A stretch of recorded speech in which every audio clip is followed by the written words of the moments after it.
Master table. Master table. Master elements. Master table.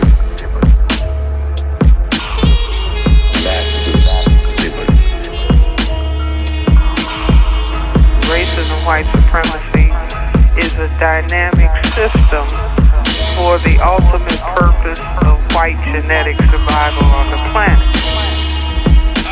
White supremacy.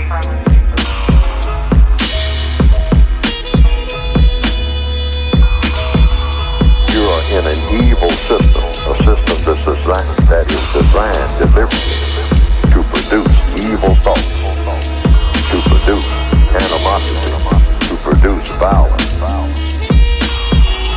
Introduction to African civilizations and man-garden civilization.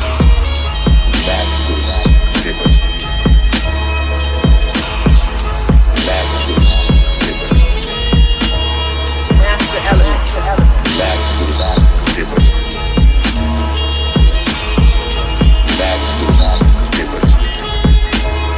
Master elements. We dedicate lives to the study of history. They didn't tell us that if you give up the land, you're going to take one of these things and it's worse and it will destroy your nation.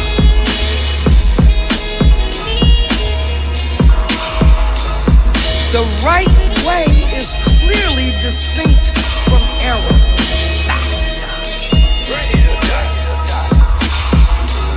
Racism is a competitive relationship between groups of people who are competing for the ownership and control of resources, wealth, and power.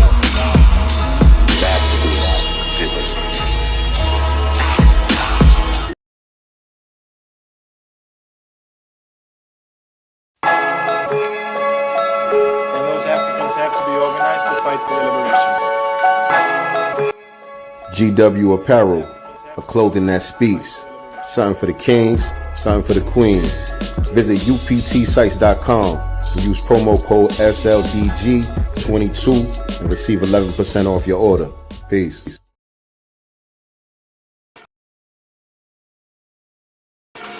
I am a critical thinker, here to bless you with lyrical tinctures.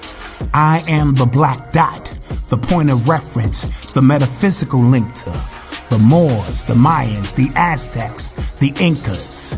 I am here to remove the blind spots and clear the view of your spiritual blinker. I am something out of nothing. I am the alchemical bringer of change. My name will continue to linger. I am legend. If consciousness was a game, I would be considered a ringer. I am because we are.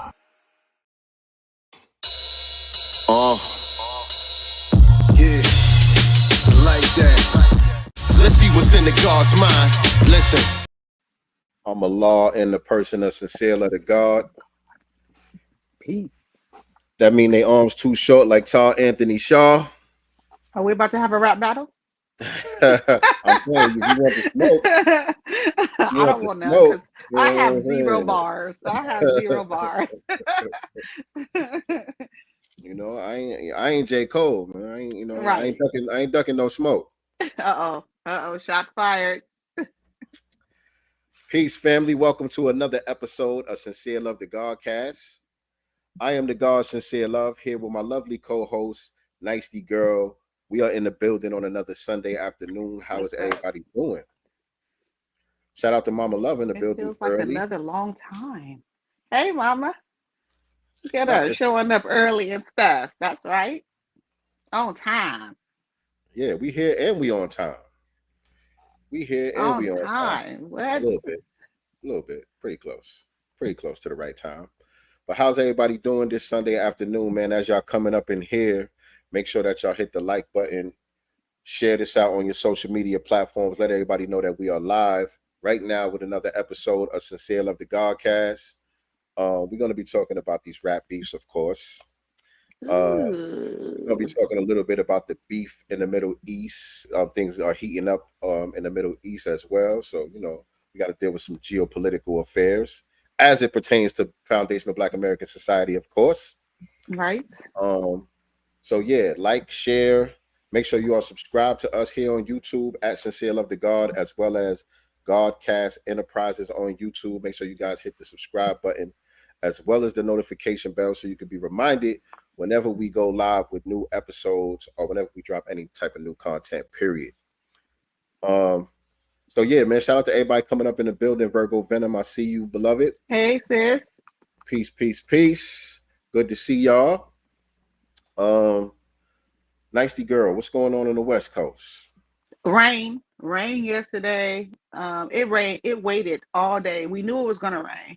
It waited literally till I got ready to get in my car to go to the Hidden History Museum last night to pour down. It was done by the time I left, which was good, but it was pouring down on my way, down there to LA. It's raining today, so we're getting ugly, ugly weather, but it gets hot tomorrow. Like it goes back up to the 80s and 90s tomorrow, so that's a good thing.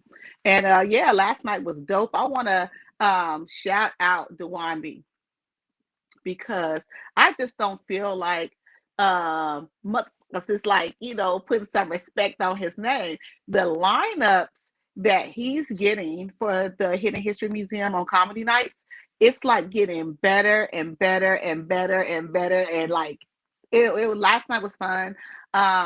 It was great.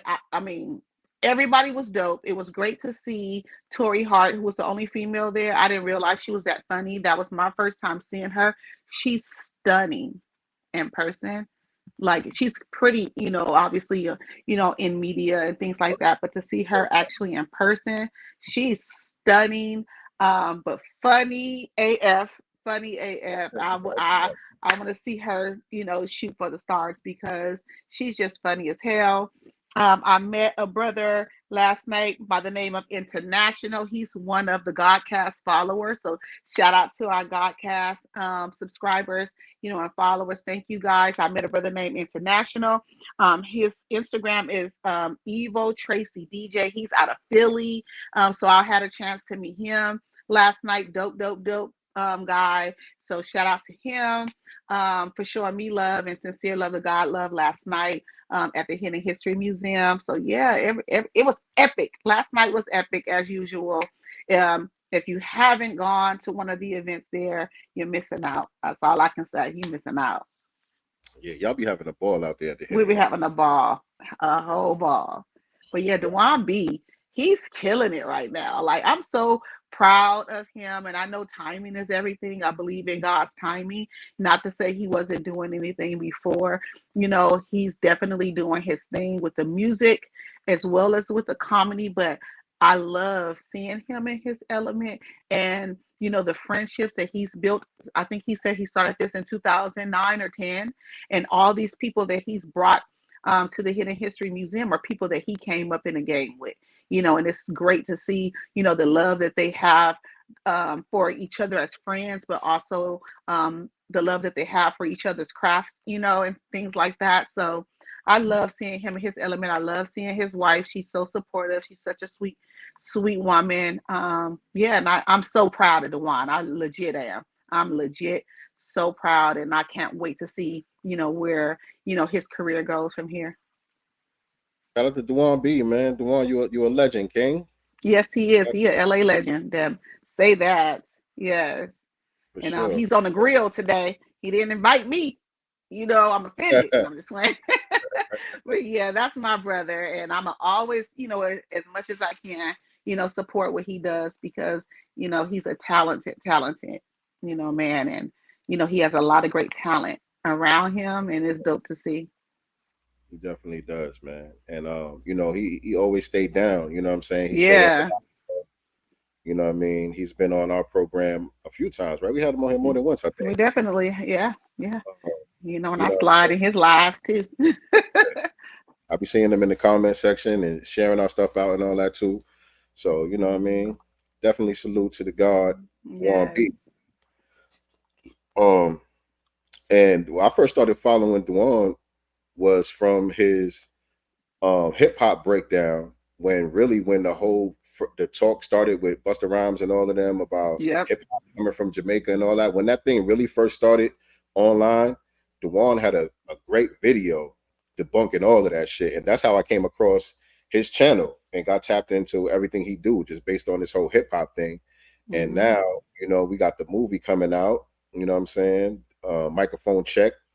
I already got my ticket down here in Atlanta. We definitely going to be in the building down here in Atlanta. I already know you're going to be at the LA showing. Yes. For the joint and all of that. So definitely looking forward to that movie. I know you guys in New York, y'all already sold out the first show. Ooh, New York gonna turn up. I wish I can go to New York though. I just feel like, you know, to go where it all began, like I just feel like the energy there is gonna be so magical. Yeah. Different. It's definitely gonna be different in New York. The Bronx gonna be in the building heavy. I thought it, you know, I was on Tariq's space the other day when our brother, I always forget his name, man, but we met him at the FBA conference. The brother Willie Dynamite. Yeah. You know, he got on the mic and he was like, yeah, I hope this dude Cologne ain't gonna show up. It might not be pretty and all of that. You know what I'm saying? I was kind of like, when he was doing that, I was kind of like, don't do that, bro. Like, you know what I'm saying? I was kind of like, yeah, that, you know, that's kind of not cool. I feel where he was coming from with it. You know what I'm saying? But at the same time, like, nah, don't do that. You know what I'm saying? Because, you know, we want the event to go down smooth without a hitch. You know what I'm saying? Tariq has a great reputation of putting on these events. Nothing crazy. And safe. Always safe. That's always safe. You know, we don't want to do nothing to really taint that or put a bad name on that and give people anything to run with. You know what I'm saying? When it comes to trying to disparage the things that we got going on, we trying to do things that are constructive, dealing with empowerment. And so something like that, you know what I'm saying, could put a little stain in the game, and we don't want to see that. But shout out to our brother Willie Dynamite. I definitely feel where he was coming from with that. But he's a rider. Yeah, absolutely. Good brother. We met him down there at the FBA conference. Great energy. You know what I'm saying? He watches the show sometimes too. So shout out to you, bro. I wanted to play the video. Cologne kind of he's always in the mix. He's always in our mix and all of that, listening to everything that goes on. So he heard it and he responded to that whole situation. And I guess he's not gonna milk it, because he was saying he wanted to go. At first, he was saying he wanted to attend the New York showing and he wanted to sit next to Tariq and all of this stuff. Weird. Seem more important than he really is. That to me, that's what it was about. You know what I mean? Trying to make like, you know, he's really more important than what he really is. But Tariq kind of shot that down. Like, look, you're welcome to come, but you know, I ain't your bodyguard, my dude. Like, you know, come in and watch the movie, have a good time. You know, everybody's gonna be safe. Everybody's welcome to come. You know what I'm saying? But he put out this video right here. Shout out to Nikki the God. She posted this video. I thought it was funny. But y'all can hear what he got to say. Let me unmute this. Black community. It has fair use, by the way, because I know he probably be trying to get content taken down and all that stuff. So fair use. We doing commentary, just responding to what Derek Cologne had to say about that whole situation. Here we go. It's always been that Black Americans, along with Puerto Ricans and Caribbeans, created this culture beautifully together. It has always been together. I have never said anything to insult the Black community. Those are my brothers and sisters. And I'm sorry that people feel that I'm doing something that I'm not. Because it's a lie, bro. Right. You're lying. That's where the disrespect is. That's where the disrespect is.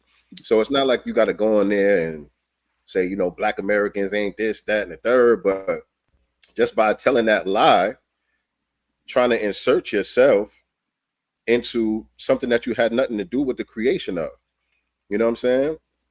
We all acknowledge that y'all were the first students, the first participants. Some of y'all have made some good contributions to the culture. Nobody never tried to take none of that away. But when it comes to the foundation and the creation of the culture, we got to be honest about where it really comes from. And you not being honest about that, you keep standing 10 toes down on these lies.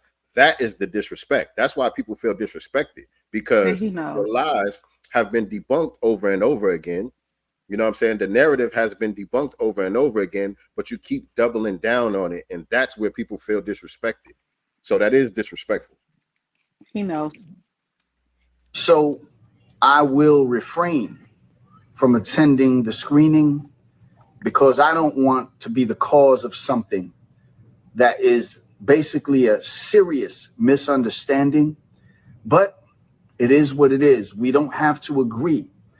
I have my position, which I still hold, that Blacks and Puerto Ricans and Caribbeans created this culture together from its inception. I still hold that. I believe that the evidence backs that up. Prove it. To the Black community. And so that's why I can't wait for the movie to come out, man. That too, but you saying something doesn't make it true just because you said it. You know, and you have, a lot of the founders in the movie who have said that's not true. So are they lying? That's the thing. That's what I'm saying. That's weird. That's a weird stance to have to me. It's very weird and disrespectful. That's what I'm saying. So you know more than the people who were actually there, the people who actually started it. I mean, all of them are in the movie testifying to the contrary of what you're saying.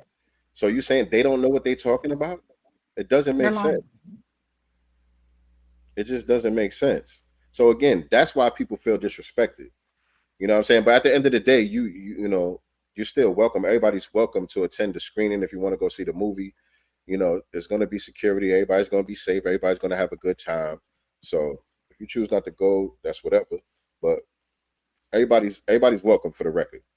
I don't think he was going anywhere. Once Tariq said he couldn't sit with him, I don't know if he was going anyway. You know, I agree with you because he had the opportunity to actually be in the movie, and he didn't show up for that. And he didn't show up for that. He made every excuse that he could. So, you know, and the reason why he didn't show up to be in the movie is because he couldn't debunk what was being said. Yeah, that's all it is, man.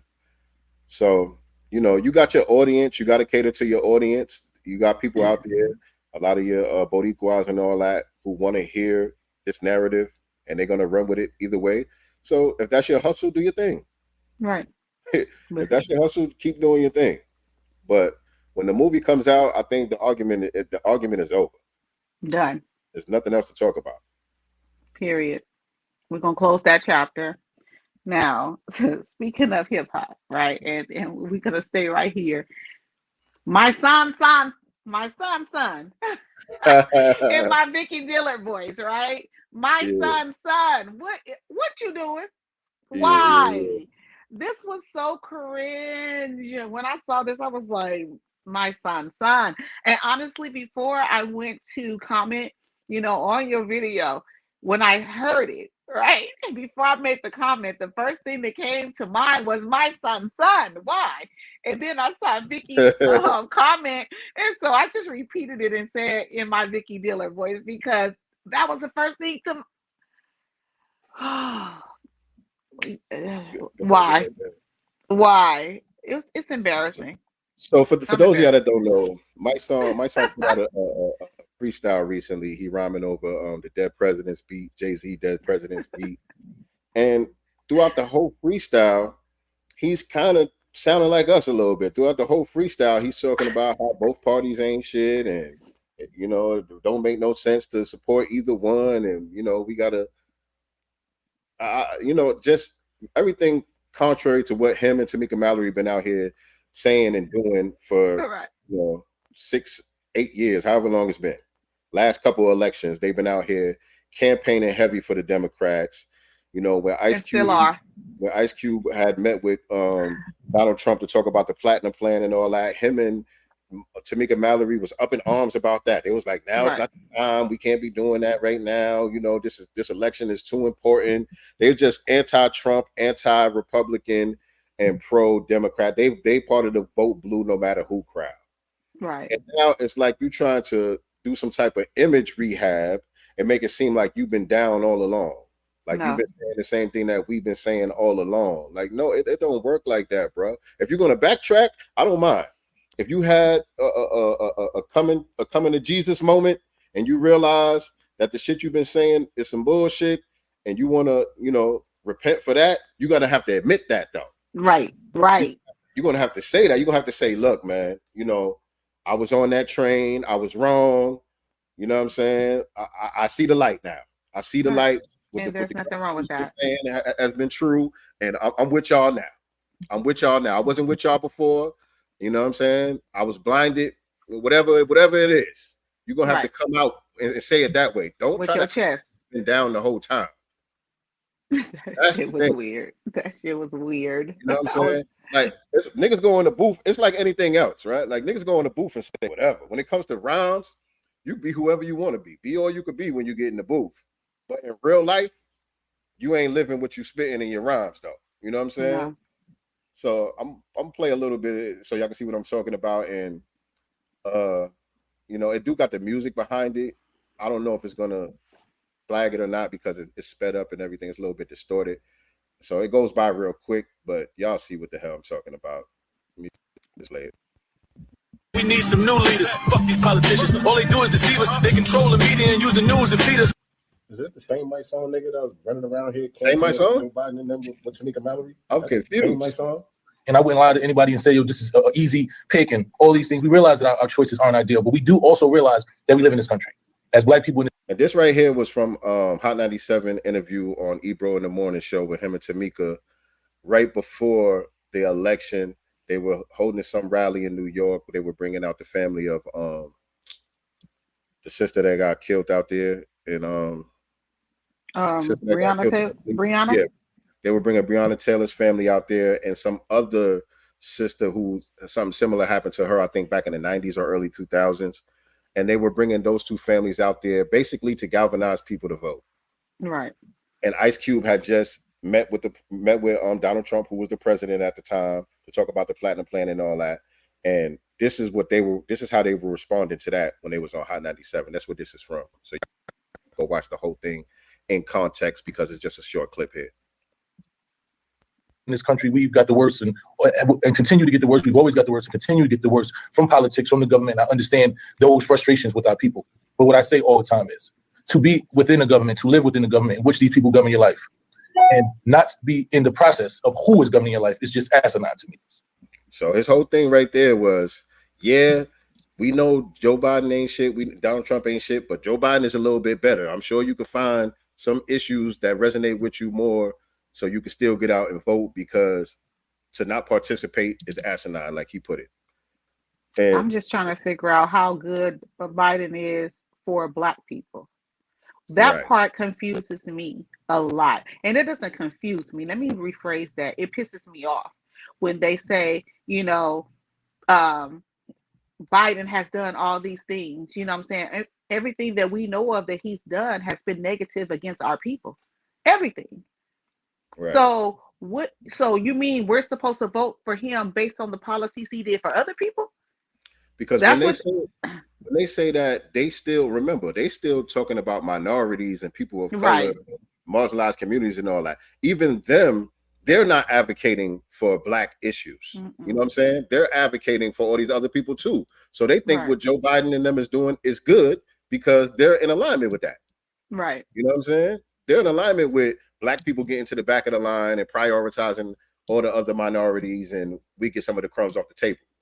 You know what I'm saying? So what Joe Biden is doing makes sense to them. You know what I'm saying? And this part of the clip right here, this is from a more recent interview. This was like, I think last month or not too long ago. This part of the interview right here, where he's still caping for the Democrats.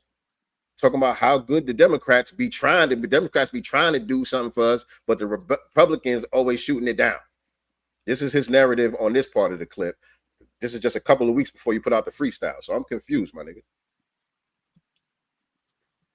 The Republic, we got the Democrats. We vote the Democrats. They come from we want to do this. We want to do this shit for you. We want to do this shit for you. We want to do this for the people.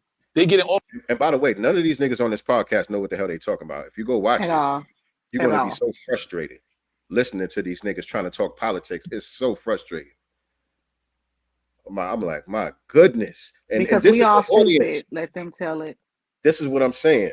The dudes that's on this podcast with him, and shout out to them. They usually talk about hip hop and stuff like that. They need to stay in that lane. But when it comes to stuff like this is the audience for the Mike Songs and the Tamika Mallory's and the Breakfast Clubs and, you know, all of the Vote Blue, no matter who people, the ones that they're talking to are these type of people that are on this podcast, that are in that audience, who admit that they really don't know nothing. So, Right. you know, I'm not trying to shit on them. They admit, because he asked Mike Son, he says something like, yo, I don't really, he said, my girl, he said, I know about what you just said. My son brought up some point, and he said, I know about what you said because my girl is a part of that. But if it wasn't for her, I wouldn't know. I just vote for whoever's black and whoever's Democrat. No. He admit that. You know what I'm saying? But, you know, I can respect that because that's out of pure ignorance. Right. And he's being honest about his ignorance.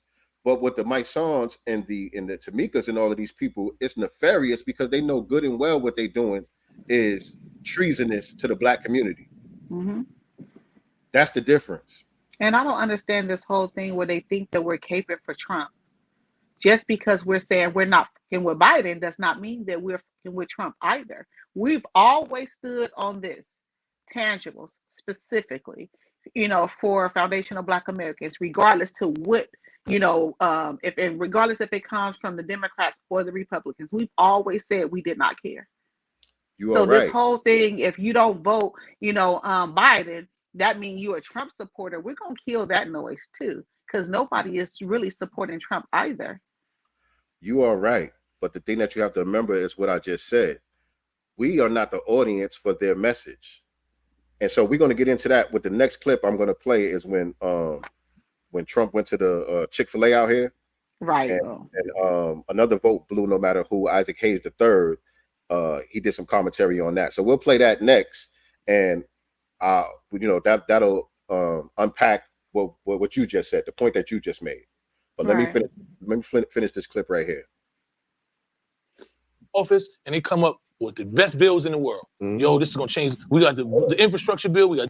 I can't really rewind it with these type of things, but what he just said was when the Democrats get in office, they come up with the best bills in the world. That's what he just said. For LGBT, you know, for non-citizens, you know. So are you talking about those bills? Because those don't help me. I'm gonna let him finish.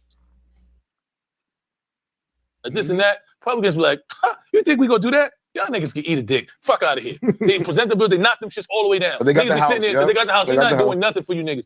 Beat it. When election time come, when they get in office, them niggas take the same bills that they said, fuck y'all, they gut them shits and give you 2% of the bill, right? And say, look what we did for black people. That's what they did with the motherfucking with the jail when they let people out of jail when Trump started the First Step Act bill. The Obama bill that he wanted to get passed was retroactively going to release every nigga in there with a certain amount of drugs immediately.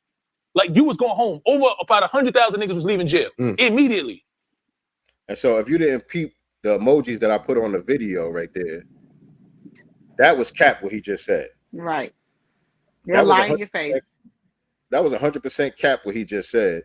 And actually, I think we got time. I'm going to pull it up right now with Obama actually did with the it wasn't the First Step Act. What was it called? And again, this is them, you know, preying on our ignorance, right? Because this dude, you know, whose podcast he's on has already said that he doesn't really follow any of those things. He doesn't follow policy. He's not, you know, researching these things. So, you know, the audience is the same way. So he can throw something like that, a blanket statement out like that, right? And people just take it as face value. Oh, wow. You know what I'm saying? Obama tried to do it first, or he really didn't help, you know, people get out of jail. Trump did help people get out of jail. I'm going to give credit where credit's due. You know, did he do specific policies for Black Americans? He did not. You know what I'm saying? I will give him credit, though, for adding portions of the contract for Black America, Ice Cube's plan, into his platinum plan, although he did not get reelected. So there was some effort there. There was some things in his platinum plan that also needed to be adjusted because he was still using that whole minority language, etc. So that doesn't mean it's specific to Black people, so, or foundational Black Americans. So we can't see the whole article here, but this is the New York Times. Obama commute sentences for 46 drug offenders. 46, y'all. My son just got done saying hundreds of thousands of people were supposed to get out of jail that day if Obama would have been able to do what he was trying. 46 people got out of jail under his prison reform thing, his drug reform thing that he implemented. It applied to 46 people out of all of the millions and hundreds of thousands of black folks that are locked up for weed and non-violent drug charges and all of that. Only 46 were eligible to get out under what Obama pushed. So that was a whole lot what my son was talking about. That was just cap. But again, he's not talking to us. He's talking to the people that he knows don't know no better. That's and how many do we know how many got out under Trump? It wasn't a gang of people either, but what Trump did was he got some high profile people out. Yeah. What's his name? The Detroit guy from Detroit. What was his name? Kwame. Kwame. Yeah. Lil Wayne. Yeah. Kodak Black and people like that, just to get the headlines. Trump ain't do nothing fly either. You know what I'm saying? I'm just saying that's the only difference. There was really no difference, and that's our overall point. There's no difference between the Democrats and the Republicans. Like they both be on the same bullshit. And where's that video with? Okay, here it goes. Go ahead. What you was about to say? Well, no, you're about to segue into it. I was gonna say, don't forget that video about him going to Chick-fil-A. All right, because there's no difference. So yeah, recently Trump was out here in Atlanta and he went to a Chick-fil-A. And there was a bunch of black people in there. It was a photo op, you know what I'm saying, situation or whatever. And initially when I saw it, I'm like, okay, pandering to the black community, but it still wasn't, to me, as egregious as what Biden did when he went and sat down with that family and he went to stop that cookout or whatever the case may be, right? To get some chicken and hot sauce. Same type of shit, but what Biden did was more offensive to me. You know what I'm saying? Trump kind of just showed up at the Chick-fil-A or whatever. Black folks was in there shouting them out or whatever the case may be. Still pandering. They ain't doing nothing substantive or tangible. They're not going to gain my support. But it was like whatever. With Trump, it was like whatever. But what Biden did, to me, it was offensive. But here's Isaac Hayes III. He's going to break down how this was all staged and everything. So check this out. Sure did. Much better than Biden did. So I want to know that. This is Clark Atlanta. This is Spelman. This is Morehouse. This is Morris Brown. So I don't care what the media tells you, Mr. Trump. We support you. Okay, 4 p.m. We've been 4 p.m. Come here, let me give you a hug. Please do. All right. This entire scene you see here in the Chick-fil-A in Atlanta, Georgia was staged and faked. The woman talking to Donald Trump's name is Michaela Montgomery, and she is the Blexit Foundation City Director for Atlanta, Georgia. Hold on. So what is Blexit? Blexit is basically a Trump supporter, Black-founded nonprofit by Candace Owens and Brandon Tatum. But who owns Blexit? Hold on. So Blexit is backed by Turning Point USA, a racist conservative nonprofit aimed at Gen Z. But who runs Turning Point USA? Oh, look, the racist asshole Charlie Kirk is behind Turning Point USA, who once said, and I quote, Michelle Obama is among black women who steal a white person's slot. So what y'all not finna do is play on our faces with chicken and milkshakes, because that's what they think of you guys, black people, that they can put chicken and milkshakes and Donald Trump in your face with some black girl who's really working for Charlie Kirk and get y'all to vote. Stop playing with us. We not stupid.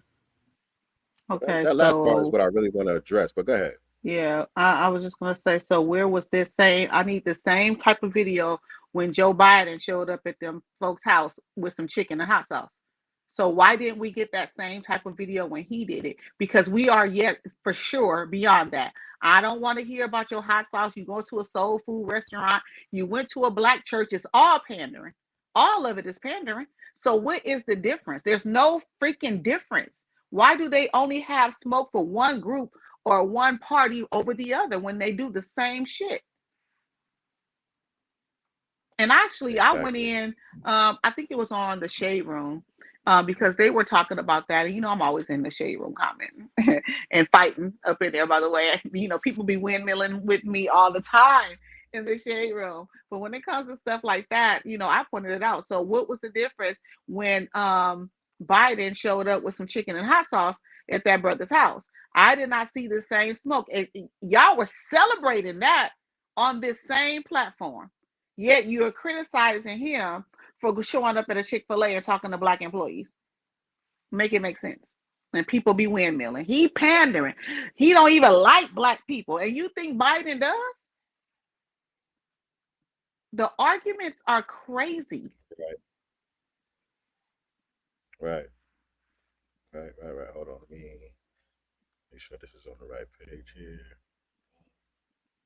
All right. Yeah. So, right. So, Isaac Hayes III, he's another vote blue no matter who, Democratic shill.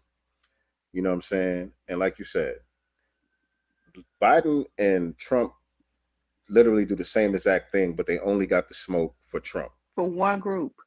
The only time they talk about any type of racism, any type of anti-blackness is when they could point to Trump and the Republicans. Yeah. But when Biden and them do the same exact thing and they don't see no racism, they don't see it. They blind to the racism all of a sudden. And so there was no difference between that video that we just saw with Donald Trump and Chick-fil-A. And now I didn't have a problem with the breakdown that he did. I didn't know who the woman was in the video. I believe him that it was staged. I knew that because what's her name?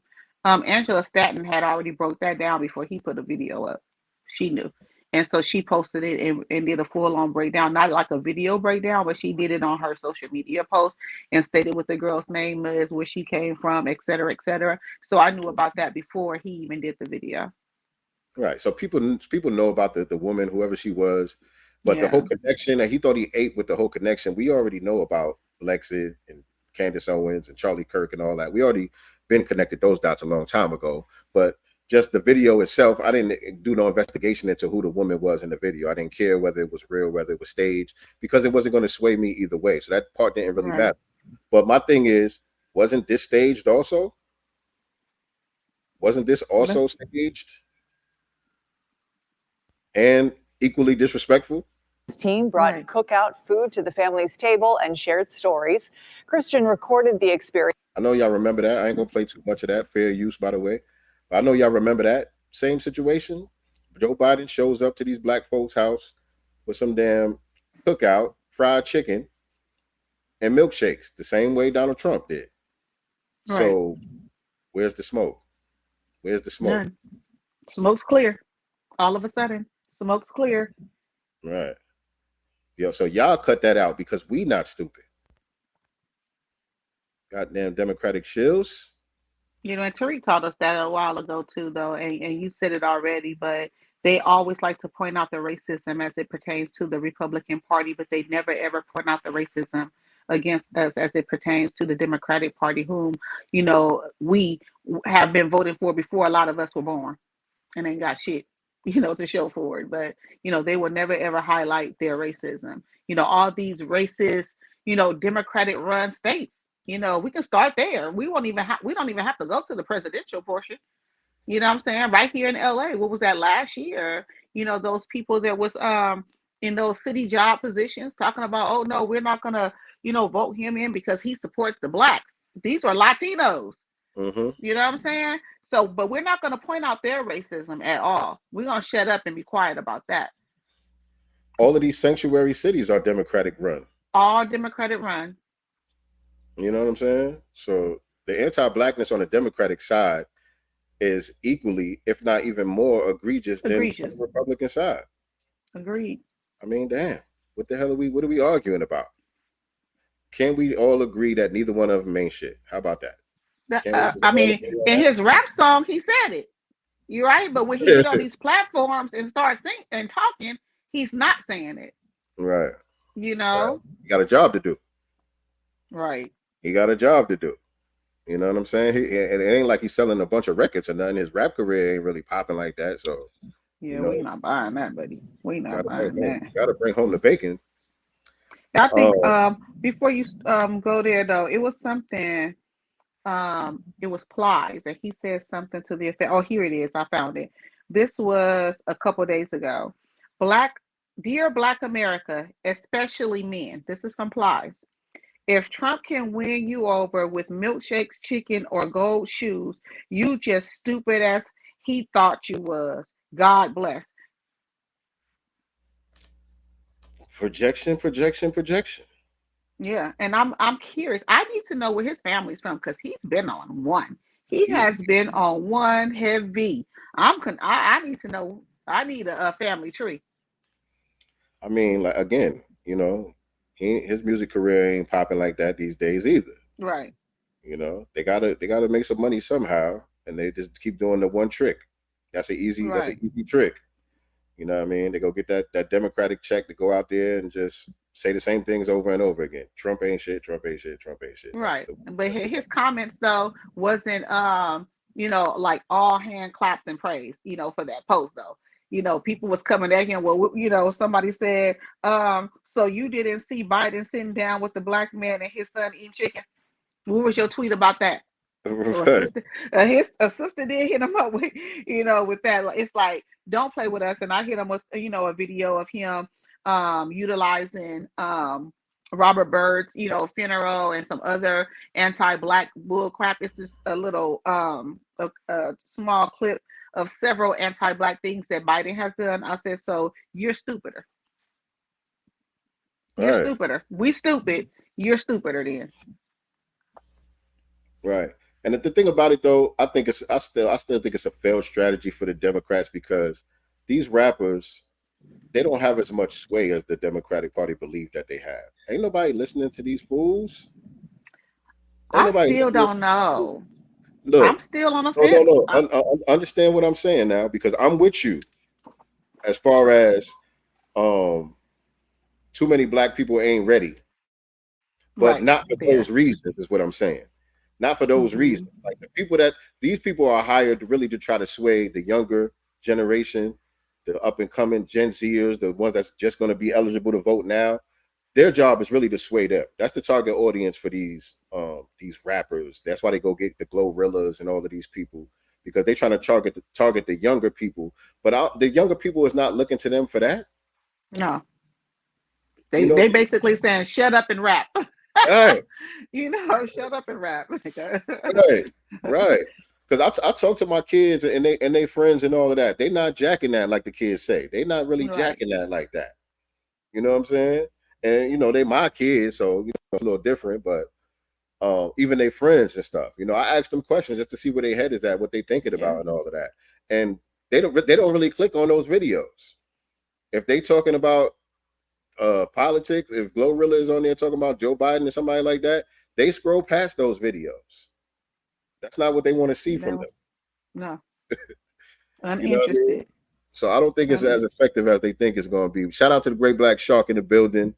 Peace, guys. Shout out to Mini FBA in the building. Appreciate y'all tuning in. Breeze Omega asked if we go into the rally for reparations in DC this June. Who's going? Let us know in the chat if y'all going to be in the building. I definitely intend on being there. Still trying to figure things out, man. I got 2 graduations coming up, birthdays. I got a lot of stuff going on in the next couple of months, but I do plan on being in DC at the rally for reparations if I'm able to put it all together and make it happen. Hopefully I will be down there or up there and see y'all who plan on being out there as well. But let us know in the chat if y'all plan on attending the rally for reparations. And if you're going to see the Microphone Check movie, what city are y'all in? What city y'all going to check the movie out at? I'm here in LA, baby. I'll be right here in LA. I am so excited about that because, I never followed the history of hip hop, in the way that a lot of you have, so I want to see it for me, not just for the debunking, of the facts, what I'm saying, but I want to see it for me. Yeah, it's going to be dope. Yeah. It's going to be dope. And I just look forward to a lot of those pioneers finally getting some flowers. Right. Because, I've been a hip hop head all my damn life. And I don't even like to say that I'm a hip hop head or a hip hop fan because I just am hip hop. That's just who I am, period. Period. Right? But it's still some of these folks that I don't know too much about. Unfortunately, Right. I seen a dozens of hip hop documentaries and films and stuff supposed to be about the history of the culture that never even mentions these people, let alone feature them.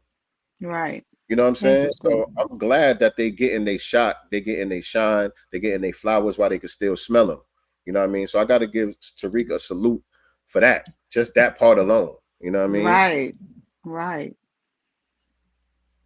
I will try. We got graduation too. Yeah, a lot of graduations around that time. Yeah.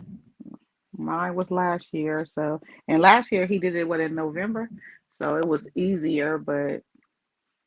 Oh, Breeze Omega, you already in DC, huh? Okay. Oh, okay. I thought he was in New York all this time. I thought Breeze was in New York for some reason. I think you're from New York, right? You're from Queens, ain't you? I think. My bad. Nah, I'm not unfamiliar with the New Light Darien Foundation, Great Black Shark. You gotta enlighten us on that one. Right. You gotta enlighten us on that one. I have some. Let me see where we at now. Oh, let me pull it back up because I know that we're obviously still talking about hip hop and stuff like that, but for most of us that are also on social media or whatever, um, the ToledoBlade.com is reporting that local activist Sir Major Page has been found guilty on all federal charges. I saw that. never knew what the charges were specifically. I just know that it was something to do with monies from the Black Lives Matter organization or something that I guess he was a part of. But this was as of on April 12th. It says social justice activist Sir Major Page was found guilty Friday afternoon in federal court on wire fraud, concealment of money laundering, and 2 counts of money laundering. Page will Page was arrested in September 2020 and charged with willfully misleading donors to a Black Lives Matter group about its charitable status and where their money would go. In May 2020, after the George Floyd's death at the hands of Minneapolis police, a charity run by Page, Black Lives Matter of Greater Los Angeles, netted nearly $500,000 in donations through organization's Facebook fundraising portal. The charity, however, had lost its federal exempt status and its Georgia incorporation had been canceled. So you guys can read more. I think he's going to be sentenced. I don't see that on here. Later this month, if I wasn't mistaken. It's not like later on this month. I think he's going to be sentenced in a few weeks. He's going to be sentenced on April 26th. So there you go. So yeah, do you know if that Black Lives Matter of Greater Los Angeles is connected to the Black Lives Matter, the National Black Lives Matter organization with the lesbian girls and all of that? Is it connected to them in any way? Because they have some Black Lives Matter organizations that have nothing to do with that. Like there's one in New York that Hawk Newsom is down with in New York that really wasn't connected to what that stuff they had going on with McKesson and all of these people. It wasn't really connected with that. But do you know if the Los Angeles one has any connection to that? It doesn't say. It doesn't say. I wonder because I'm like you. I don't really know too much about Sir Major's case. I've heard people come on the spaces and mention it and talk about it. Nothing I ever looked too much into. But to be honest, I will be honest. I always had a side eye for Sir Major a little bit, just because when he first really started coming on the scene for me, or coming on my radar, when I went to his page on Instagram, I seen him really doing a lot of photo ops with like the Sharptons and the Jesse Jacksons. Mm-hmm. A lot of make sure he's there. A lot of these vote blue, no matter who people he was kind of snugged up with on his page, and so from there I was just kind of like, And somebody is supposed to be his goddad or something. I forgot which politician. I want to say somewhere in Atlanta. Is supposed to be his godfather, maybe even related. I can't remember. But he's always in these places. I'm just saying I don't really know, anything about none of that stuff. All I just know is the optics of it never really looked too good to me. So I just kind of, whatever when it came to that dude. It always been a kind of whatever thing. You know what I'm saying? I wasn't rocking with him. I'm not throwing him under the bus. You know what I mean? Right. Right. Well, he's on his way to jail, looks like. All right. But I just wanted to, touch that because, yeah, maybe people are out here, the people that follow us usually are some people that's in the Twitter streets. So I don't know if they had heard or not, but definitely sad situation, What else we want to talk about? Right back, Shark. Could you DM me that New York Times link so I could check it out? I got to sign in to be able to read the New York Times links and all of that on my other email. So if you DM it to me, I could check it out. We'll probably talk about it on the next broadcast. On one of the upcoming. On CBS News, I thought this was weird. I mean, I don't know. Maybe it's over there in Vietnam, but the Vietnam property tycoon Trong My Lan sentenced to death in $27 billion fraud case. So they kill you over there for fraud. Money. That's a lot of money. Like, my God, like, does she gotta die? Can she pay it back? Take get on a payment plan, something. They're making it. Making an example. You know what I mean? That's why I says that around if you want to. Yeah, she embezzled $12.5 billion. Yeah, so yeah, they sentenced her to death. I said, damn, well, shit, can she give it back? And maybe we can make a deal on some prison time or something with that to die. Right. Yeah, they not playing over there. Right. But speaking about Black Lives Matter and all of that stuff, we were just talking about with the Sir Major thing. During the riots, during the uprisings at that time, y'all remember the man who was out there with the umbrella breaking windows and he was all masked up and all of that? The police officer. It was a police officer because his wife turned him in, remember? Yeah, we were talking about that back then. But now ABC News is coming out now talking about, actually, no, I guess this is an old article. Somebody just posted it recently. My bad. I think that they were doing that because someone said something about with the OJ thing, people tearing up their own neighborhoods, blah, blah, blah. Rest in peace to, Orenthal Simpson, OJ Simpson, the Jews. And, people were throwing out, but he did this. And, Black people were tearing up their own neighborhoods and blah, blah, blah. And I think someone, put that out there like, well, first of all, that's not Black people. It's not always Black people. And out here in LA, if you were, here during that time, I think I was 16, at the time of the riots, I wasn't allowed to go out. My mom, wouldn't allow me, to go out. But let me tell you, my mama, my grandma, brothers, everybody's out there, getting stuff or whatever. But when we were seeing it on TV, it was all the Mexicans out there doing most of it. If we're going to keep it real. Right. Yeah. Facts. But yeah, I didn't catch that when the person had tweeted it or whatever. I thought it was a new article that just came out. I'm like, damn, they just now admitting this now? Okay. So I was they on that whole, y'all tore up your own neighborhoods over a murderer, basically, is what, the white supremacists are saying. Okay. And so real quick before we get into the main topic, I was going to bring up the shit that went down at Al Sharpton's convention, the National Action. Oh yes. Let's do that. Look at his ass. Let me find it. So they had a National Action Network convention recently. When was this? This was yesterday, I think. This was yesterday morning. The House Minority Leader Hakeem Jeffries was speaking at Al Sharpton's National Action Network 2024 convention, and activists and organizers from Black Alliance for Peace and PSL disrupted the event. I don't know who those organizations are. I don't know nothing about those organizations. I don't know who they are, what they represent. I don't know who they down with, who they funded by or anything. But this is what happened at the convention. Let me play the video for y'all. Fair use, by the way. Shout out to Hawk Newsom. He posted this.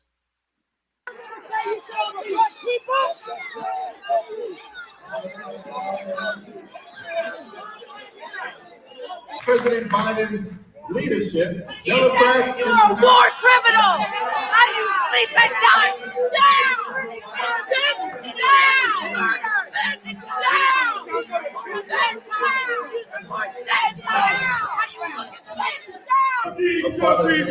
use the guise of democracy and diplomacy to do the bidding of a racist, white supremacist,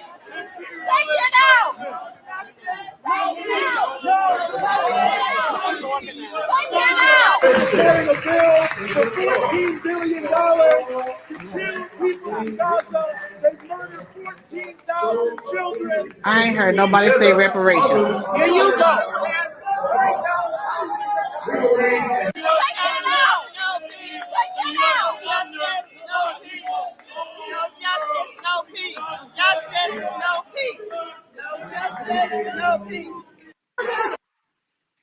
I ain't heard nobody hollering nothing about reparations. I'm just gonna say that. I'm not mad at what they did, you know what I'm saying, at all. Shut that shit down. However, I'm gonna need y'all to have all that smoke about reparations. Right. That's all. That's all I can add to that. And that was my whole thing about it too. Like I said, I don't know anything about these organizations, but obviously, they had this convention riddled with protesters all throughout the audience and all of that stuff. And they were basically up there. If y'all couldn't understand what they were saying, they were capable for Palestine and what's going on in Gaza, and calling them war criminals and all of that. You know what I'm saying? Because they're supportive of the Biden administration. You know what I'm saying? And that's cool. I'm not here to cape for Sharpton or none of them. I'm happy to see they stuff get broken up, but they weren't there advocating for us, is what I'm saying. No. They weren't there to advocate for nothing that got to do with foundational Black Americans. They were over there talking about apartheid and everything else. So that makes me wonder too, though. They ain't talking about Black. No, but that also, does that make you wonder too, like, is that staged? Right? Because even if we plant people here, to highlight things about Palestine and Gaza and all these things, that still will overshadow, at least in their minds, our, push and screams and yells for reparations. Right? Let's make it about this. Right. We were talking about that when they did the same thing when Biden showed up at the church down there in South Carolina. Mm-hmm. They had protesters out there screaming about the same stuff. Yeah, and Marcel, and Black Alpha Network was able to shut that down. Like they went over there, talked to him. He said they put their flags and stuff down and start supporting them. Oh yeah? Yeah, that's what Marcel said. Like once they went over there, they started talking to people. Since we can't, go inside, they won't allow us in. We're gonna talk to y'all out here. This is why what you're doing, during this time, especially in South Carolina, is disrespectful and rude.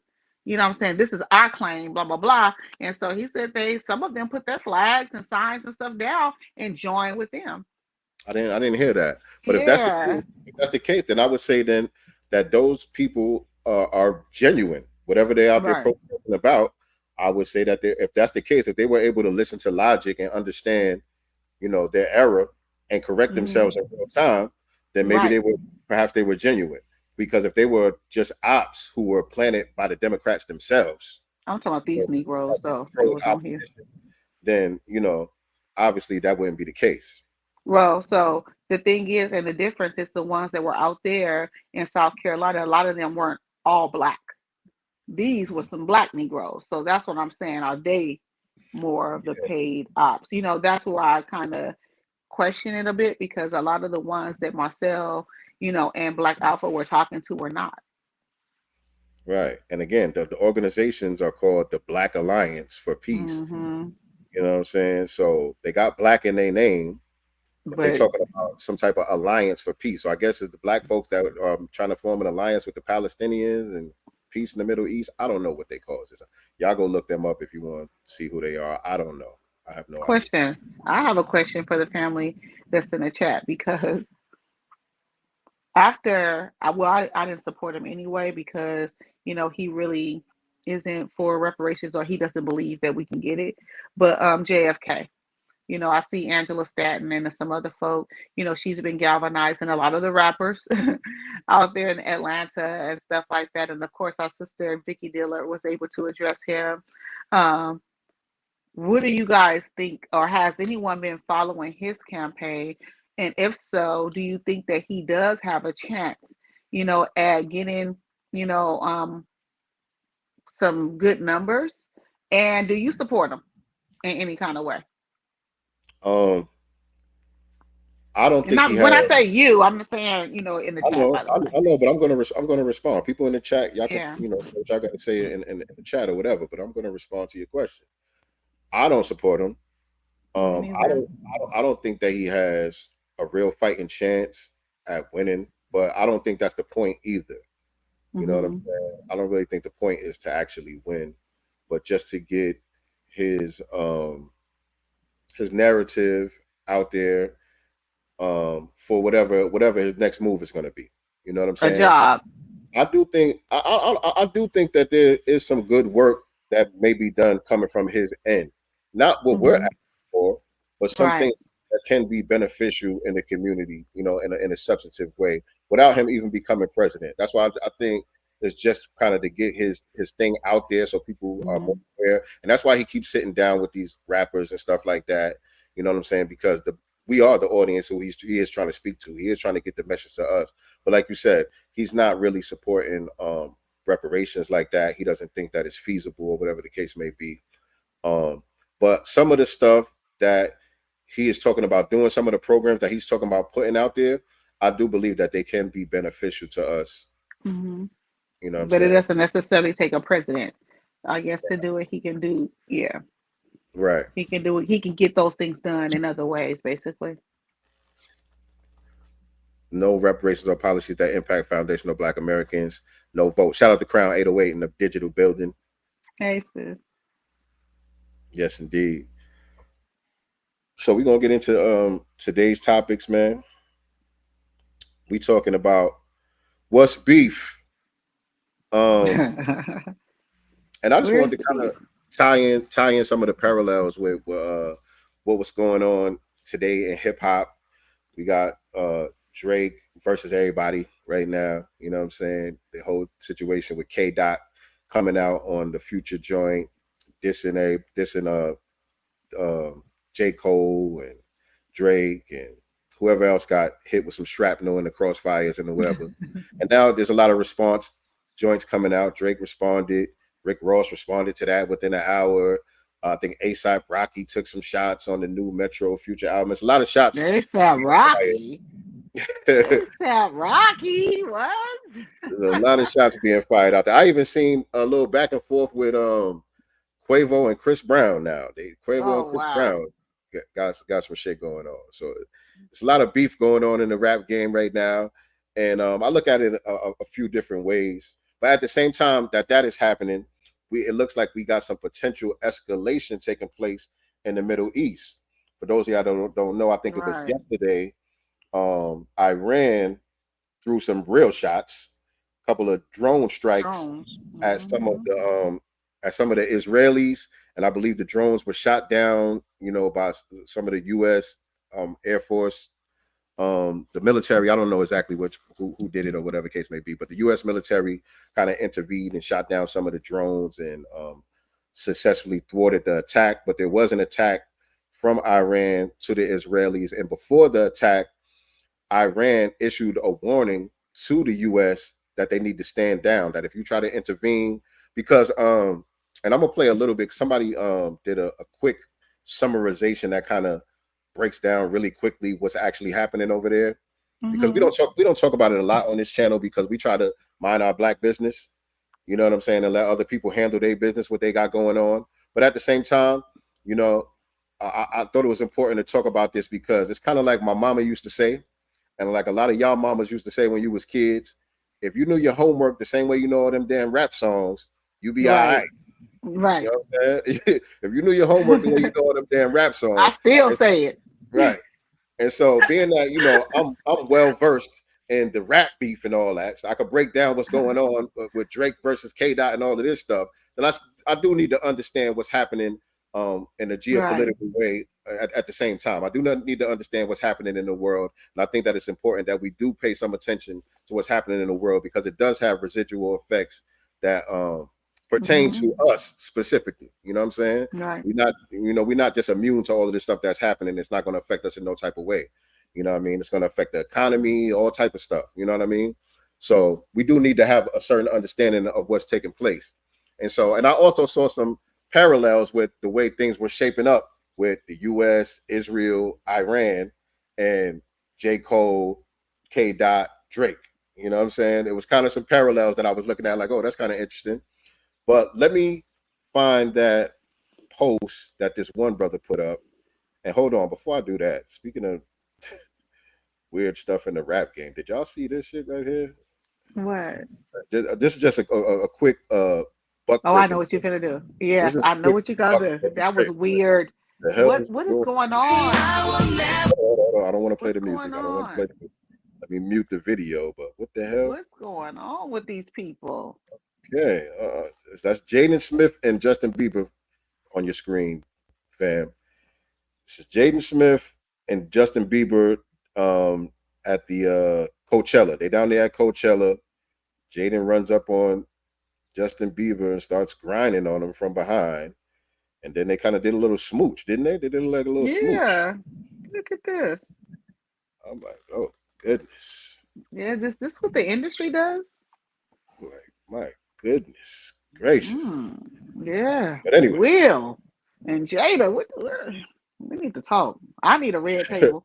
Sit down with you and talk about this parenting. If this what y'all doing, out in the open in broad daylight, I don't know. Want to know what's going on behind those goddamn doors. Man, you hear me? So, and again, we're not going to get too deep into the rap stuff or the Palestine stuff. The rap stuff I'll probably cover on another broadcast because I know that's not really nicey. That's not really your lane like that. It's really not. I haven't heard none of it. I'm just gonna say that right now. So I'm gonna let you handle this. I haven't listened to Kendra's thing. I haven't, other than what's on social media. I have not heard Drake's rebuttal. I haven't heard Rick Ross's. Nothing. Right. That's what I'm saying. So this broadcast right here, it's not going to be my official take and breakdown on the whole thing. I'll do that on a separate broadcast. Maybe me and RP or somebody probably go live on Instagram and talk about what's going on with that's up his alley. Hip hop stuff and all of that. Yeah. I did want to touch on it, and also a little bit of clickbait. You know, put it in the title, so some of y'all tuning in only for that reason right there. So shout out to y'all. I got y'all. And just to say this, if you following Sincere on Instagram, he already spoken about it a little bit. I don't know if that's on the YouTube channel as well, the Sincere Love the God channel as well. You did break down a bit of this stuff. Yeah. So make sure you guys check that replay out. I did a live talking about after J. Cole did the apology and all of that. And that's on here as well. That's on YouTube as well. I did talk about that part, but ever since Drake released his response and Rick Ross and all of that, I haven't done anything, no lives about it. But I was tweeting and posting stuff on Facebook and stuff like that. And I'll be on point. With my prediction because from the beginning, everybody was thinking, Drake wasn't going to have nothing to say. I've been telling y'all from the beginning, nah, y'all sleeping on Drake. Drake going to come. You know what I'm saying? Y'all think Drake not coming? I don't care about J. Cole apologizing. Drake's still coming, in case you didn't know.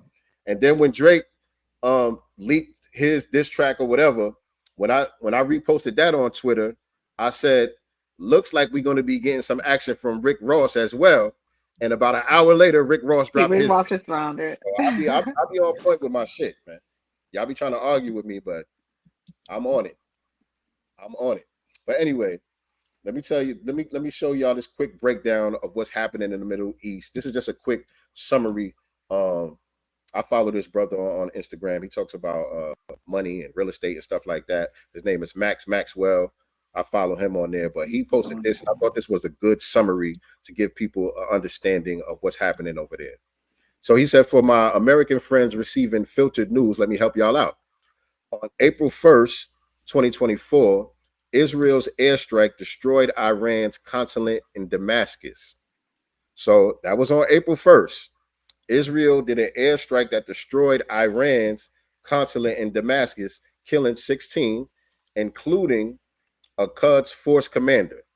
So that was the first strike. That's like Kendrick Lamar. He threw the first shots on Metro Boomin and Future's album. He did an airstrike, and he went at J. Cole, and he went at Drake on that joint. He struck first, right? And so in response, on the late night of April 13th, just yesterday. That was yesterday, right? Yeah. Yeah. 2024, Iran sent several ballistic missiles towards Israel, and 7 Kabar Shekan missiles landed on Roman Air Base. Attacking military bases in Israel is a legitimate defense guaranteed by the United Nations. So he's saying by them doing that, it's not a war crime. They're within their rights. They're responding to what happened on April 1st when 16 of their men were killed, including the force commander. They were responding, and they were responding within the confines of what's allowed by the United Nations. So he's saying by them doing this, they didn't commit any war crimes. It was fair game. It was fair game, just like J. Cole responding was fair game. he later apologized. You know what I'm saying? Just like Drake coming back and responding to everybody is fair game because everybody was shooting at him first, right? So perhaps, he said, this is his opinion, he said perhaps the U.S. should avoid backing/defending Israel's risky actions to prevent a war no Americans want to afford physically or financially. And I agree with that. I agree with that too. This is why I was saying it will affect us. You know, it's not like we're not going to feel the effects of this. And so by the U.S. getting so involved in backing whatever Israel does, it's not really good for us as foundational Black Americans and as American citizens in general. You know what I'm saying? It's going to affect us. Our tax dollars are going to fund this stuff. Right. You know what I'm saying? It's going to affect the price of oil and all of that stuff because, as you know, a lot of that stuff comes from the Middle East and all of that. So it has residual effects that we're going to feel. We're going to feel the brunt of it. You know what I'm saying? And Israel's not always in the right. No. They're not always in the goddamn right. And I'm going to add to this too. You know, when Trump was in office or whatever, you heard people, Trump is going to have us in war. He's going to have us in war. I remember that, right? And look, he's not in office and hasn't been in almost 4 years. And where we on our way to? Perhaps, possibly. Right. I mean, say what you want to say, but Trump kind of had a lot of this stuff under control. Yeah. You know what I'm saying? Like he kind of has stuff under control. I think the U.S. overall was more respected up until this point. I won't just put it on Trump and I'm not just giving Trump the props for that. I'm just saying up to this point, our international image was more respected than it has been since Biden took office. The respect is down the tubes right now. You know what I mean? All of this LGBT stuff they got going on. They got Trans Day at the White House and all of this stuff. A lot of people on Easter. You know, a lot of people from across the water is looking over here like, y'all looking kind of weak right now. And y'all we looking are kind of weak right now. You know what I'm saying? And we are. And so Breezo Baker said that was hella gay. Many FBA said that's not my lane either, but I'm sick of Drake. So you tired of Drake, huh? But Drake defended himself. Drake didn't strike first. He just kind of defended himself. You know what I mean? Is he not supposed to defend himself? And none of your biz said that shit was hella mid. Which one was mid? Which one you saying was mid? None of your biz, because a lot of people were saying that J. Cole's response was mid before he even issued the apology. A lot of people saying his response was mid. I didn't agree with that. I thought J. Cole's response was cool for a warning shot. I thought it was a cool warning shot. I thought it was about to heat up after that. I was like, okay, because you know that's how battles go.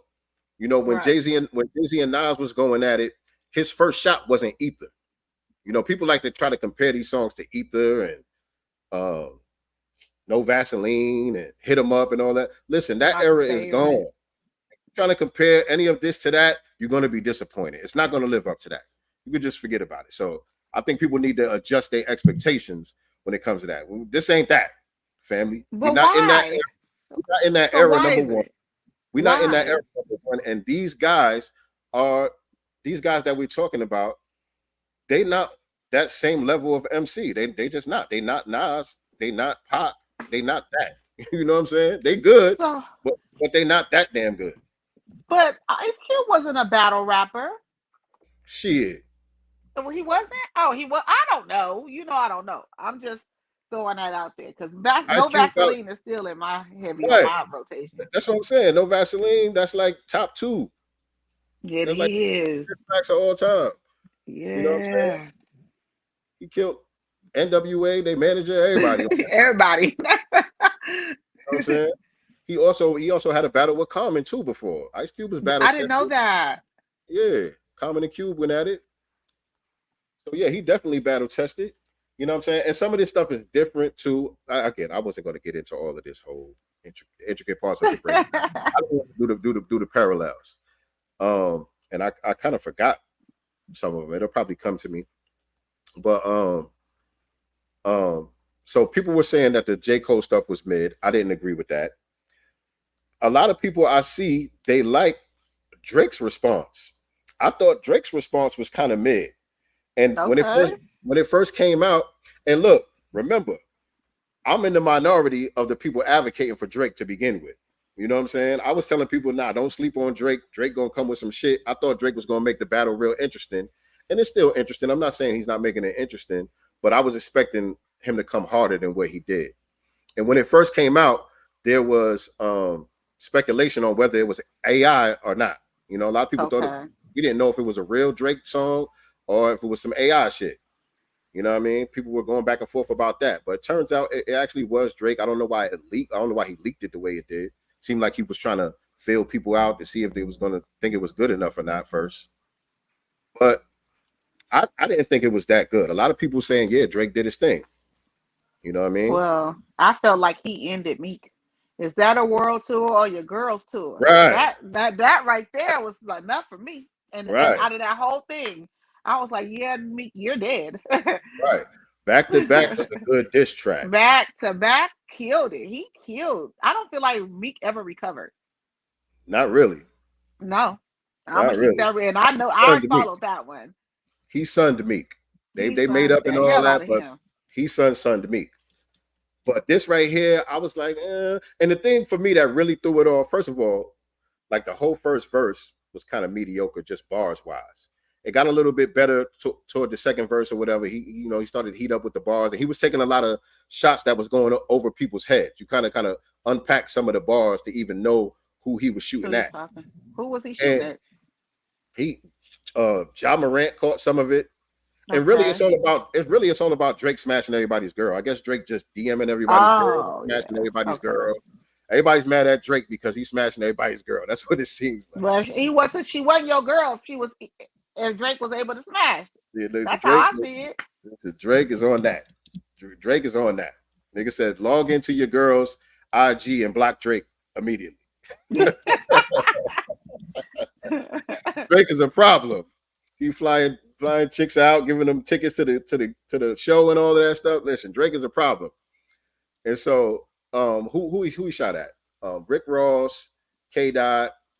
What do you say about K Dot?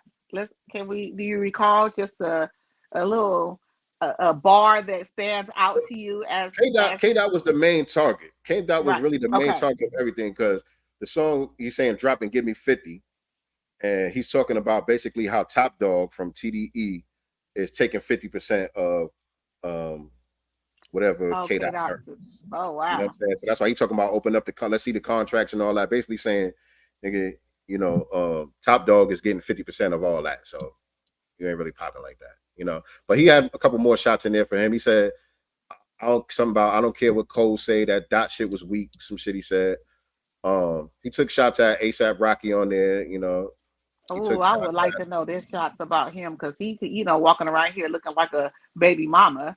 That's dealing with Rihanna. Ja Morant, like I said, and Rose. And Rose, if y'all know me, y'all know I fuck with Rose hard. Rose is another nigga that I think is underrated. Rose dropped another one. Oh shit, I gotta hear that. Look. Yeah, I gotta hear that.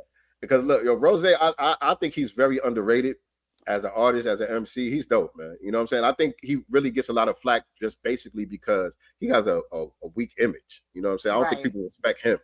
You know what I mean? He's like this character.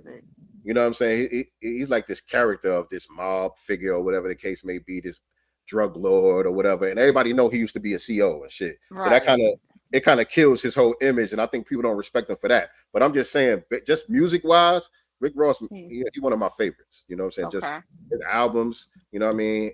Lyrically, he's very dope. He hangs with the best of them on tracks. And I knew he was coming. Like I tweeted that yesterday morning after the Drake shit came out. I said, "Oh, we getting some action from Rose. Please believe me." And so he dropped one within less than 2 hours. He dropped his response, getting at Drake. And he really pulled the culture card on Drake. He kept calling him a white boy. He said, I feel like that is true. He said he got a nose job because he didn't want to be black like his father or whatever the case may be. And I like his strategy too, because he go back to the old days. Rick Ross is another one that's battle tested. To me, and again, this is not a popular opinion, but to me, he's the only one that won against 50 Cent. I gave the victory to Rick Ross versus 50 Cent. And so he's employing some of the old battle strategies too, what niggas used to do, where he just talking shit on the track, not just rapping, but just the commentary on the track as well. You know what I mean? That makes it more, you know what I mean? It gives it a little more oomph. And also he put a clip in there with Drake when Drake was on stage saying that Rick Ross was his favorite.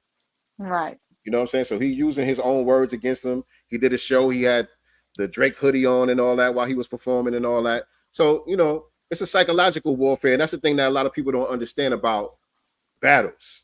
People make it seem like it's all about who raps better, but really it's not.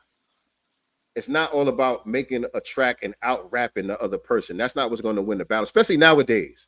These battles now is really about who could spill the most tea. Right. That's what this shit boils down to. And that's why everybody was mad at J. Cole. You know what I'm saying? Because J. Cole didn't give people what they wanted. You could win a battle now by exposing something about your opponent that people didn't know. Doesn't mean you're a better rapper. Doesn't mean you had a better song or nothing. But if you are able to expose some tea that people didn't know about, that's like a below the belt dig, you could win a battle that way.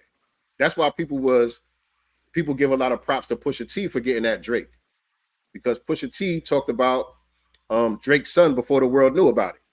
Yep. I mean, he spilled that tea. So that's what the battle shit is about today. Who could put something out there that's going to give the internet ammunition to make memes? Well, I have a question. So what do you guys think about Boosie's statement about the beef? Boosie Badass. What'd he say? He said, everybody's gassing up rap beef, shaking my head, all excited saying this hip hop. Well, everyone in the crew not going to see it that way. And when it pop off, it really goes down. So when someone from one of these crews die, don't say they stupid, shaking my head. Go support them in court like y'all supported the rap beef. How would you feel if your family member died because of a hip hop rap beef? I'm from Louisiana. Every rap beef I've seen people die. Y'all so happy about who gonna win or lose, but a mama gonna lose her son. And ain't none of y'all going to the funeral. Shaking my head. I'm glad you brought that up, because I definitely wanted to talk about all of this from that angle as well, for a couple of different reasons. Number one, when J. Cole took back his diss track and apologized for dissing Kendrick and all of that, a lot of people were saying, you know, this wasn't, and me included, the sentiment was this wasn't no shit that was going to spill over into the streets, so it wasn't really necessary for him to apologize. It's just healthy competition. This is battle rap. This is what hip hop is about. And so this wasn't no street shit. This wasn't no gang shit. So don't make it about that. Right. And I understand that. And I feel that, because it didn't have that spirit, but it does still have that potential. Right. Regardless, like he said, for the people in the crews, the right, knuckleheads in the crew.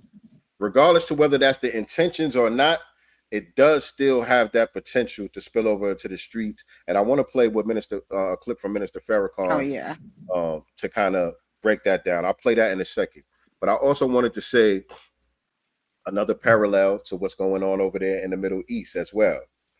And so with Boosie making a statement like that, with J. Cole issuing his apology and taking the diss track off of the streaming platforms and all of that, that kind of reminds me of the U.S.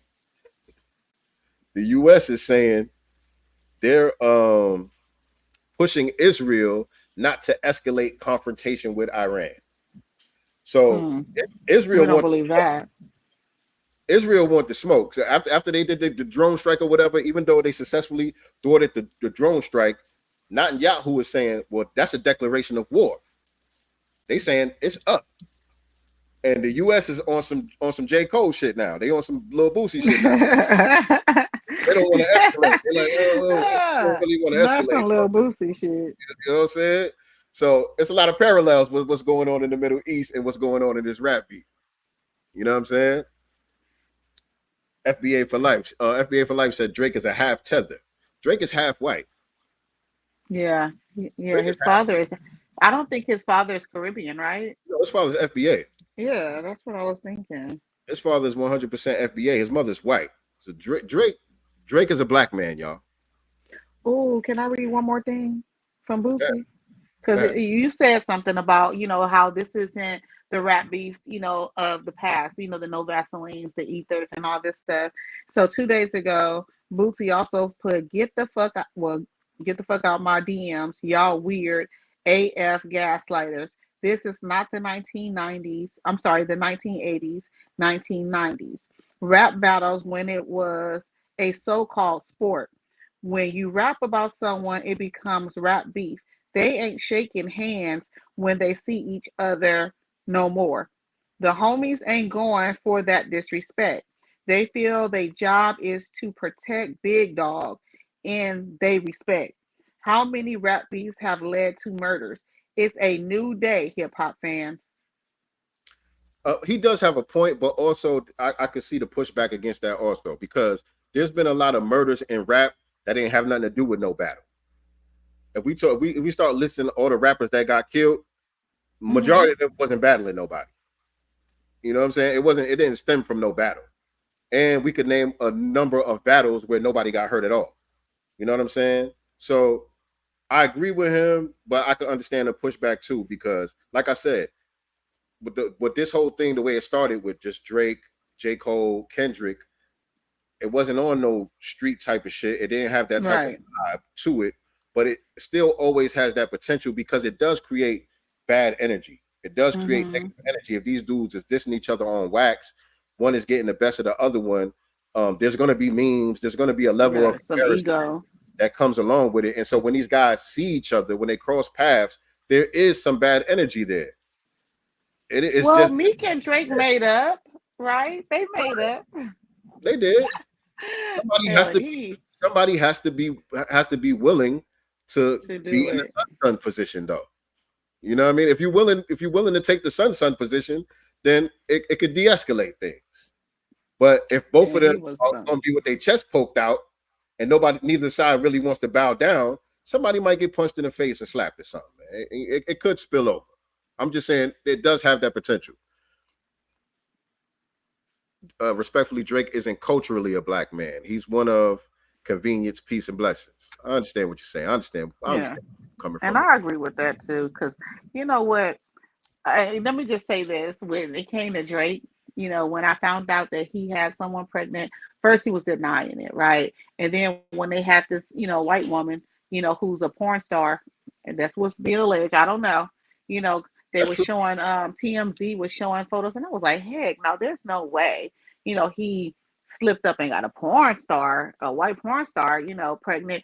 All these women that he's been connected to, with our sister, the tennis player, Serena Williams and others, like he's had some badass black girls, and I'm like, he ain't slipped up and got them pregnant, so why would he get her pregnant? And sure enough, he wanted him a white baby. I'm convinced he wanted a white baby, y'all. He did not want no nigger child. I don't think he wanted a Negro child. And I feel the same way about Halle Berry, to be honest. Halle Berry was in her career, I'm black, I'm a black woman, but when it came, to reproduce and have children, she had a white man and a Hispanic man, basically two white men. Now she's back with a brother. But she's not having children anymore.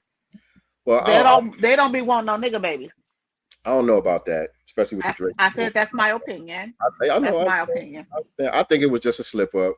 I think it was just a slip up. These How porn you stars, bust up in a porn star? Why would you these have porn an stars, unprotected sex with a porn star? yeah, these porn stars is different. Nigga. These porn stars is different, man. And niggas, y'all know, when you But would why you wasn't he freak, using because how many protection? times I'm gonna speak to my niggas. You know what I'm saying, ladies. You know, y'all probably know too, especially if you the freak. You know if you a freak or not. If you a real certified freak, you know. It been plenty of times, niggas. Y'all keep it real. I want y'all to keep it real. How many times you done showed up? You know this is a freak. This ain't nobody that you would ever wife. This is just a little freak thing that you got going on. You stop at the store on the way and get condoms and still don't put no condom on. Keep it a buck, niggas. That's crazy. It ain't That's just me. crazy. You might have used the condom round one, but round two, nah. First of all, if it's just a smash, what you do a round for? Get it and go. Get it and go. It That's goes y'all down. problem. I'm just saying it does go down like that. Yeah, I'm just saying, brothers, when it's just a hit and run. Ain't I no ain't saying falling it's cool. asleep. You know, don't be spooning with her. Ain't no round two. You know, holla, see you later. You know, hit and literally run I and ain't wrap saying it up. it's cool, but I'm just saying how it really goes down sometimes. And a porn star, some of these freaks, yeah, Right. you don't be trying to just leave right away. You know what I'm saying? It be going down. But anyway, Well, he was hooking up with Johnny Blaze, and she was a porn star, right? She did porn at least. yeah, I'm just saying. I don't know. Maybe she taking Plan B or something. I don't know. Yeah, I don't know. Sincere. He did not Look, want no nigga baby. He did not want a nigga baby, and that's just what it is. I ain't never Say get what I none of them pregnant. Thank God. Right. I ain't never get none of their ass pregnant. He didn't want no nigga baby. Let's just say what it Right, is. right. Can I get a witness? Thank you, Breeze Omega. Shit, y'all trying to act like it's just me. It's about 50 something of y'all in here. None of y'all Yeah, don't right. know I said Breeze Omega. All right, niggas. Right. All right, niggas. Whatever. Well, so yeah, still talking about the rap shit and all the parallels and all of that. But yeah, we were saying how it does still have the potential to spill over into the street, and so we do got to be careful with that. We do got to, they do have a level of responsibility that comes with it. And I was looking at this post right here. They was posting the streamers reacting, and I'm not going to play the music, but they was posting the streamers reacting to the diss tracks. And I noticed a common denominator with these damn streamers, by the way. There's a common denominator. I already know. Let me know when you see it. And so this dude right here, I forgot his name. He be on there with Joe Budden sometimes. And he recently came out and said something that he got checked for. What's his name? Q something? No, no. Some of y'all know who this dude is right here. What's his name? He said something on the Joe Budden podcast. Well, was it about the reparations? Yeah, it was about reparations. Yeah, because he's Caribbean. Yeah, they never gonna get reparations. Yeah, that's the common denominator. By the way, y'all, Tethers versus FBI. There we go. Yeah. All right, so that he's one, and then here we go. Castanet is another one. Yep. These are all the streamers reacting to the diss tracks, right? These are the ones, and if I can't play the music, but if you notice when you look at it, especially this one right here, this guy right here, before the song even starts, before Drake even says a word, he's already hyping it. It's already good to him. You know what I mean? It's not a genuine reaction. It's just about doing numbers. It's just about getting clicks. It's just about streams. That's what it's about for them. He's overhyped, and Drake ain't even said nothing yet. You see all that gesticulating he's doing? Drake ain't even said nothing yet. Go look at it for yourself. I can't play the music here. That's crazy. Castanet, he's hyped because Drake said his name. He's overexcited because he got a shout out. But y'all already on it. The common denominator, these are all tethers. Academics. The main ones hyping everything up, throwing fuel on fire and all that. Look, I like a good battle. I've been doing content and putting commentary out there about the battles and all of that stuff. But you don't see me acting like this, though. You don't see me doing all this extra shit. You know what I'm saying? And really trying to, a lot of what they really try to uncover, like I said, the tea, who's spilling the most tea on the other one, in order to keep this shit going so they can keep getting views and clicks and all of that stuff. That's what it's about for them. These people don't care about lyrics. What do academics and Kai Cenat know about lyricism? Right. They're not even artists. They're not even fans of that type of rap. Remember when Killer Mike won the Grammy, how upset these niggas was? Right. But that's because he's FBA, I believe. If he was Caribbean, they would have been fine. No, it's because he's lyrical and they don't listen to that shit. Because who they wanted to win. I forgot who else was in the category that they wanted to win, like Lil Baby or somebody, whoever it was, somebody FBA. You know what I'm saying? So it wasn't necessarily about that. It's just because these niggas, my point is they don't know nothing about no lyrical rap. And when it comes to battling, it's supposed to be about who's lyrically superior, which I already explained. It's not really about that, but that's what it's supposed to be about. And these niggas just proved the point that that's not what it's about at all. Right. That's not what it's about, especially for them. It's about who can spill the most tea, who's going to get me the most views when I put some shit in my headlines. And so we do got to be careful. And I'm going to let the minister speak. It's a little bit long, but I'm going to let it play. Oh, hold on. Before we do that, by the way, in the midst of all this, a lot of people always dismiss Drake out of the equation because of the ghostwriting rumors.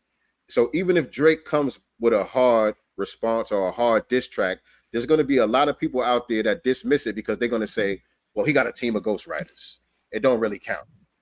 He got ghostwriters. And what I've been trying to explain to people about the ghostwriting shit when it comes to especially an artist like Drake, it's not that he needs people to write his rhymes. Drake can write rhymes. He's a dope MC. He got lyrics. He can write his own rhymes. But being a successful hit-making artist has nothing to do with being good at rapping. If that was the case, again, Killer Mike would be one of the biggest rappers out there. It's not about that. It's about making hit records. So they bring writers in to come up with melodies, to come up with hooks, to come up with these different concepts, to stay in tune with what the young people are listening to, the new sounds and all of that. That's why they bring writers in to make sure that the machine keeps going, because there's a machine depending on Drake to be successful. You know what I'm saying? So they're going to make sure that he remains successful throughout the different changes that take place in the different eras by bringing in different writers and all of that. But he does have a pen game of his own. Drake can rap. You know what I'm saying? And so with that being said, I need people to keep the same energy, because most people that say Here comes a shot. Most people that say that are fans of K-Dot. And I'm a fan of K-Dot, by the way. I like all three artists damn near equally. You know what I'm saying? I might have a little, I think Kendrick got the best catalog to me. I listen to his albums the most. I have more of a preference for J. Cole, just rhyme for rhyme as an MC. But I also like Drake too. I don't really have a favorite out of them. You know what I'm saying? I like all of them. So I'm not, doing no type of favoritism here. But for those of y'all that run with the ghostwriting thing, y'all gonna have to keep that same energy with K-Dot now, because there are some rumors here, not just rumors, but there's actually a reference track, and I'm gonna play a little bit of this.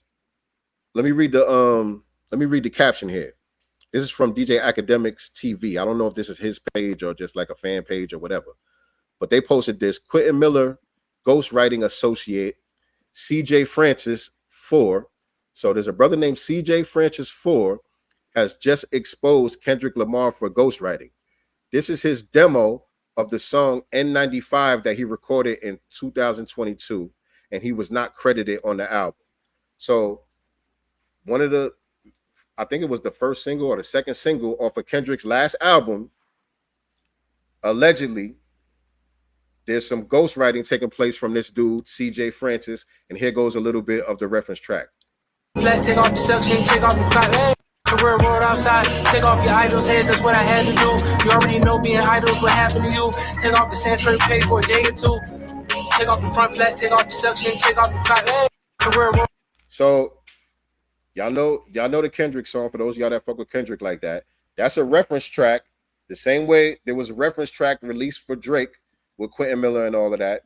This is the same scenario, so I just need y'all to keep the same energy if that's how y'all really feel. And here it goes right here. N95 by Kendrick Lamar was written by, and it has all of the credits here. Soundwave is a producer.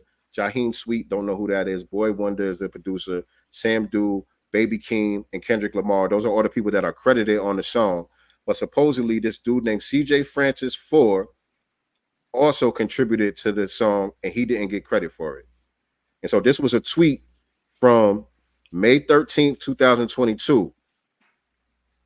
My boy CJ Francis IV wrote on Kendrick Lamar's project, "Man, I'm so gassed for my boy. He one of the most talented people in the world. This shit is so next level." So this brother was hyped for his friend that helped write the song for Kendrick Lamar. This was back in 2022.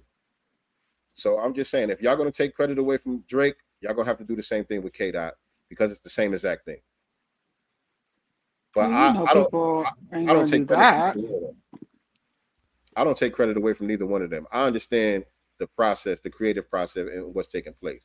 Now, when it comes to battling, you got to use your own pen. You can't have somebody else writing your battle rap for you. You know what I'm saying? If you're going to use writers to help make hit records and stuff, like a lot of people do. Like I was telling people when I was on live on Instagram, Quentin Miller has credits on one of Nas' recent albums. So he was in the studio helping write some of those songs. Doesn't mean he was writing Nas's lyrics, his rhymes, right? But he's probably in there coming up with concepts, melodies, hooks, stuff like that to make the overall song. And that's part of hit making. You know, I mean, like I talked about with Stevie Wonder, Songs in the Key of Life. It took 88 people to create that album. Damn. You know what I'm saying? Stevie Wonder didn't just do that by himself. That takes nothing away from Stevie Wonder. You know? So I don't get it when y'all do that. But if y'all gonna do that, just make sure y'all keep the same energy for K-Dot. Fair game. Gotta be fair game. So you want me to play the minister now? Yes. And then we could get ready to get up out of here after that. But yeah, man, let's play some commentary from the minister dealing with all this rap beef and all of that stuff and the potential that it does have of spilling over into the streets. Where is it? Okay, here it goes. And shout out to my god brother Joshua. He creates good content over there on Instagram. It's the #1 brother Joshua on Instagram. Y'all make sure y'all following him if y'all not following him already. One of the brothers from the nation. He does real good content. And so I forgot how long this is, but it's like a good minute, 2 minutes long or something like that. I'm gonna let it play. You know what I mean? Because I feel like, you know, we all need some good wisdom from the minister. And it's a good way to close the show. Oh, let me unmute it, my bad.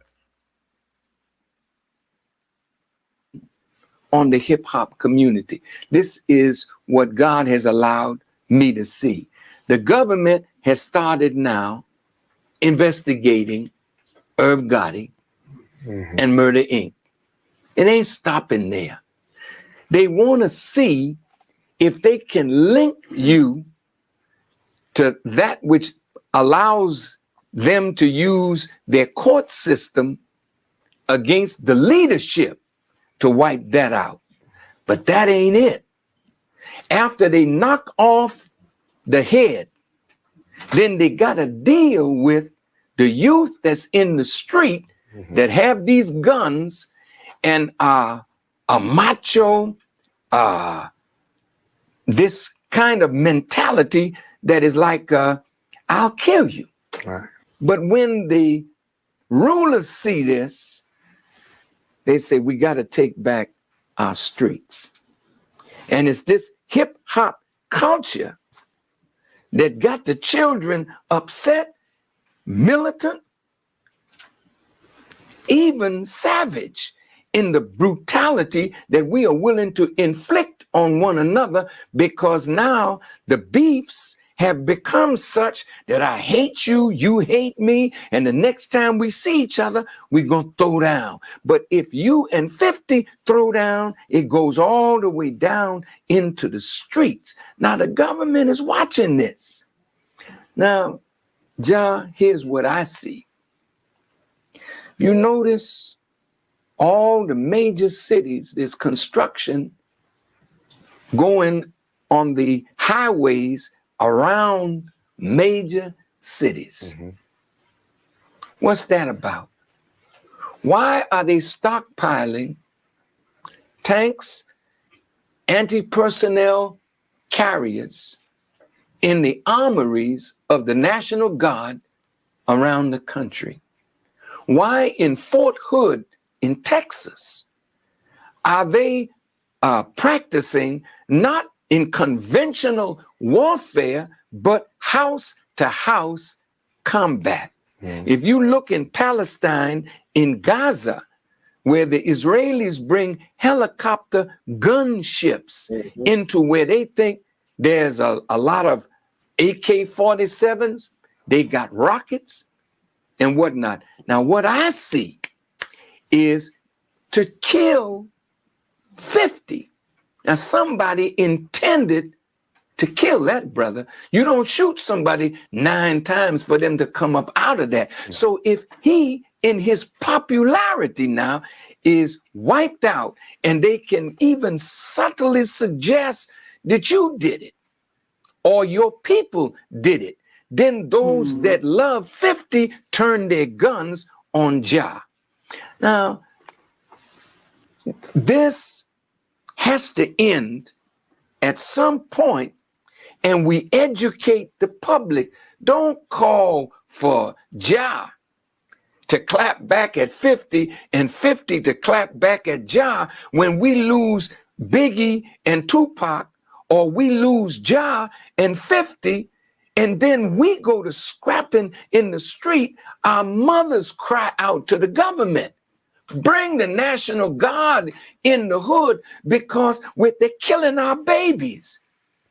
What's happening is war is coming down on our youth. And that's why I went throughout the country, John, talking about stop the killing.